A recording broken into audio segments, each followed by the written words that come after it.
Hey guys, and welcome back to another video. Today we are doing a speed build using the Snowy Escape expansion pack. I did use some stuff from other packs because this is going to be a house that I'm using for my Snowy Escape Let's Play. So there are a few items that can be replaced if you do end up downloading this house, which it'll be on the gallery as soon as I probably put this video up, maybe. If not, right after, it'll be at least sometime today, hopefully. But I did try to primarily use base game and Snowy Escape items. I really do think the only things that I used from other packs was the yoga mat, which comes with spa day, and then also the TV that I believe comes with get to work. If there's anything else, then I don't remember because those are the only two that really come to mind.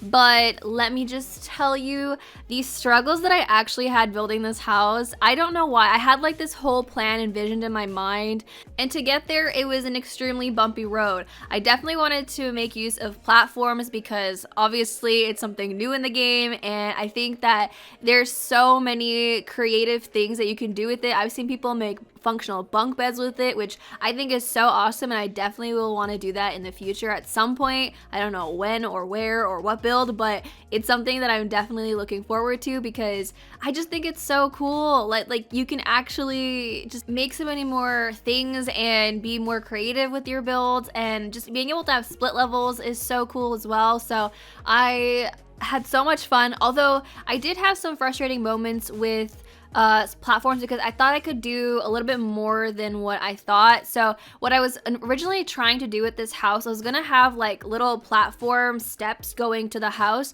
but it didn't work because when I wanted the house to be on a foundation, it just didn't align well, and the platforms ended up having a foundation on top of them or underneath them. So it didn't work out. I guess I misunderstood how they would work, but they do seem to work really well on top of foundations. Now, another thing I was trying to do is, instead of using a foundation, trying to build on top of just platforms, but it doesn't seem to work that way because even if you level up the platforms high enough, it's still like if you put a wall around it or something, it just disappears. Unless I'm just doing it wrong, there could also be that factor. But I don't know, I've been having fun. I spent way too long working on this build. I spent a lot of time. I think it turned out to be like 6 or so hours, which seems really ridiculous for a small build like this, but let me just tell you, I did keep some clips in from me working on the roof because the roof was probably the hardest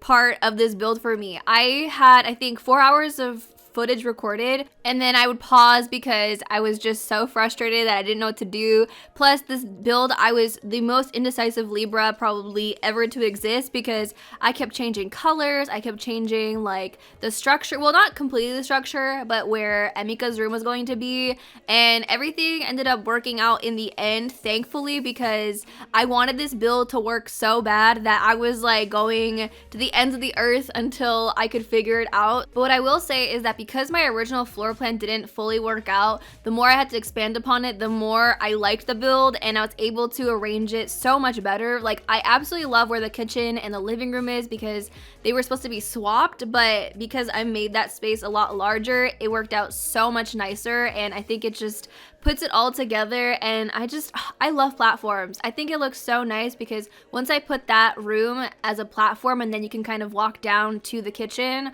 By walk down, I mean literally a step. I also started putting half walls, like really short half walls, because we got more variations of half walls with these updates.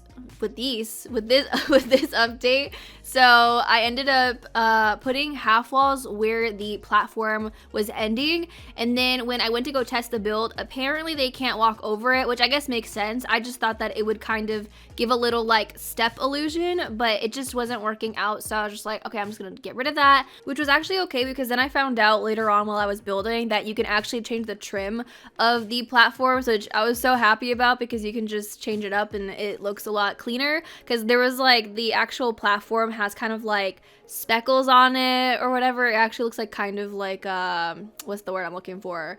Not gravel, not asphalt. what is it called? Cement, I guess is what I was trying to go for. It looked like cement, but when you put the trim on it, it looks just so much cleaner. So I was really happy that that was even an option. And then I also noticed we had new columns, which I wanted to incorporate into this build as well, which I ended up changing the colors to a lot darker colors. So the theme of it was kind of like the dark wood plus the lighter wood on the inside. Oh my god, here comes the first roof attempt. So this roof was inspired by one of the houses that already exists in Snowy Escape. I showed it at the end of my first episode of my Snowy Escape Let's Play, which if you haven't seen it, definitely go check it out and check out the Creative Sim video on The Sims as well.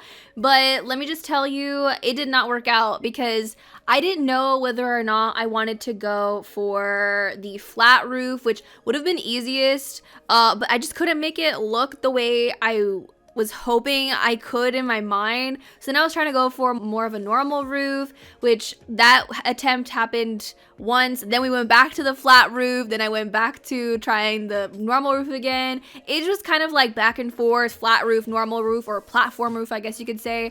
And I was just losing my mind. I could not figure out for the life of me how to do like a regular roof, which was why I was like, okay, we're just gonna do a flat roof and it'll be a lot easier, it'll be simpler, because I kind of wanted to combine styles with a more kind of traditional look plus the flat platform. But I don't know, in the end, obviously you guys can see by the thumbnail, we went for a regular roof, which resulted in me having to change the structure of the build ever so slightly. Nothing too crazy, but in the end, it just ended up looking so much better. So I'm kind of happy that it ended up happening like that, because I really was not sure what I wanted to do.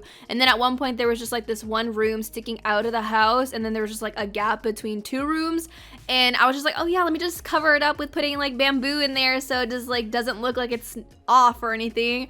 And it just, I hated it, so I was just like, okay, we're just gonna cover up that gap. So the house doesn't have too much structure as far as like, you know, bump out rooms or anything. It's more of like a square house, but I was just like, you know what, at this point, I just want this house to look cute on the inside. Like the exterior doesn't matter as much to me. Well, obviously I want it to look nice. The interior is what matters the most to me. It's what I'm gonna see most of anyway.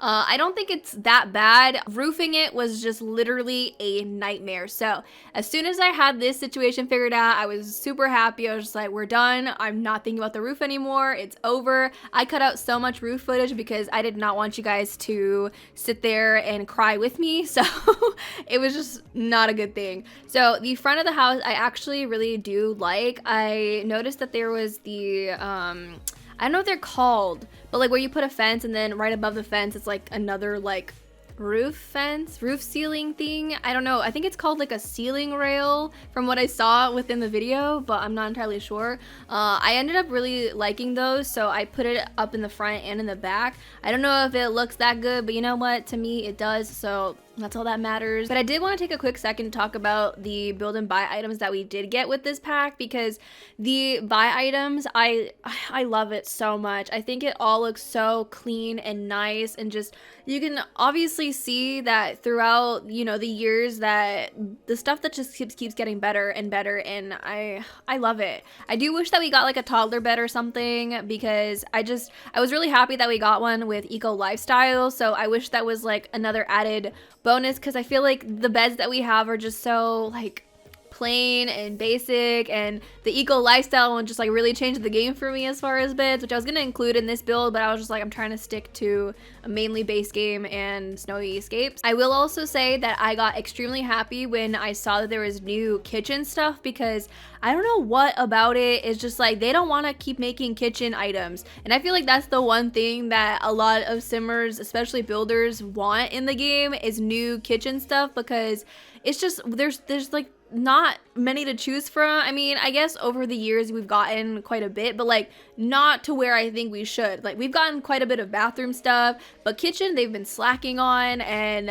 I was really happy. I'm glad. I'm hoping that this will be a continued thing. We'll see more kitchen stuff in future packs, but I do have one bone to pick. I don't believe I saw cabinets for this counter set, which it's like another island living type of situation, and I don't like that, because I feel like we should have just got matching cabinets. I think they tried to replace cabinets with shelves, and shelves just don't work the same, and it just looks a lot different. I mean, I guess now we can actually store stuff at the bottom of the cabinets, which I think is really cool because that can be a little bit more creativity as far as what you put under your cabinets. And there's like decorative plates now too, which I really like. Plus, if you go into debug, you can get like glasses and all that stuff. So I guess in that case, it's kind of like, you know, storage space, but I just still would have liked seeing cabinets. They probably look really nice as well.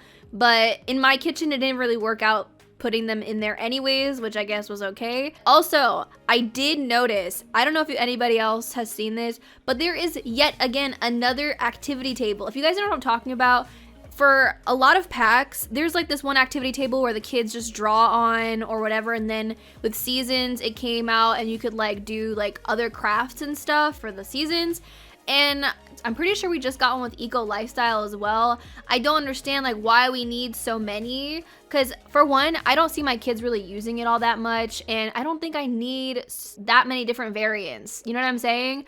So I'm okay with like maybe 1 or 2 different variants, make one look really like clean and modern, but literally like every expansion pack, like why? Like, I don't know. Give us some other stuff for kids other than like the same object over and over, just redone a little bit. I don't know if that's just me, but I don't think it's like that great of an object to keep redoing. That might just be me, but I would rather see some new things than the same thing being done over and over again, because it just gets too repetitive seeing it all the time. I guess people feel the same way with toilets, getting a new toilet all the time, but I don't know. I guess it depends on the object. I don't think that that's one of them that needs to be constantly redone. As far as decorating this house, again, I wanted to keep it somewhat minimal because I didn't want it to be too expensive, because it is supposed to be like a nicely furnished starter home. I think it came out to be like 30 something thousand, maybe closer to 40. I feel like if you bought this unfurnished, it would be fairly cheap, but I wanted it to look nice for when my sim moved in. I could have definitely taken away a lot of the decorative items, like you could have had a simple kitchen and all that stuff, so it definitely could go down in price. It was definitely hard trying to hold back from cluttering it up a lot, and plus there's not that much open space anyway. I feel like everything's fairly compact, which I also really love about this build, is I kind of made use of all the space.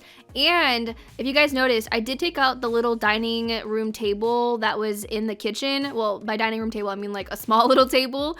And because we ended up getting that extra room where Emika's room originally was going to be, I ended up putting, I believe it was called a kotatsu, I think. And I thought that was like, you know, something nice to put in instead of having your average table, and being able to play with that in the game. So I'm really happy with how this house did end up turning out. I'm so glad that I stuck with it. There was a point where I was just like, do I just bulldoze this? But you know what? I stuck through it and it came out really cute. And I was playing around with it a little bit yesterday while I was trying to like figure out the functioning of everything, if it worked. And there was a moment where I had Emika like come into the house to see if she could go sleep in her bed, and the way she walked down the platform was so freaking adorable. I put a screenshot up because I just thought it was so cute, and I don't know, she has my whole heart. I love her to bits, and low-key I'm like debating on extending the lifespan so she's a toddler for a little bit longer, but I don't know. I wish it was kind of like Sims 3 where you could adjust the length of the days you want your Sims to be whatever, like a toddler or a child for, but it's either, you know, short, normal, or long lifespan. So I guess we'll have to see what I plan to do, but right now I'm just loving her as a little toddler and I cannot wait to play with this family again. But yeah, I ended up including a lot of bamboo into the backyard to kind of fill up the space as well. I ended up going in and fixing that area because it felt too random to me the way the bamboo is. I made them closer together later down the line. But that is pretty much it for this video. I hope you guys enjoyed this build. I absolutely love it and I cannot wait to play with it. But yeah, I'm gonna go ahead and go. Thank you guys so much for watching. If you did enjoy, don't forget to give it a thumbs up and subscribe if you haven't already. And without further ado, go ahead and enjoy the screenshots, and I'll see you guys in a new video very soon. Bye guys.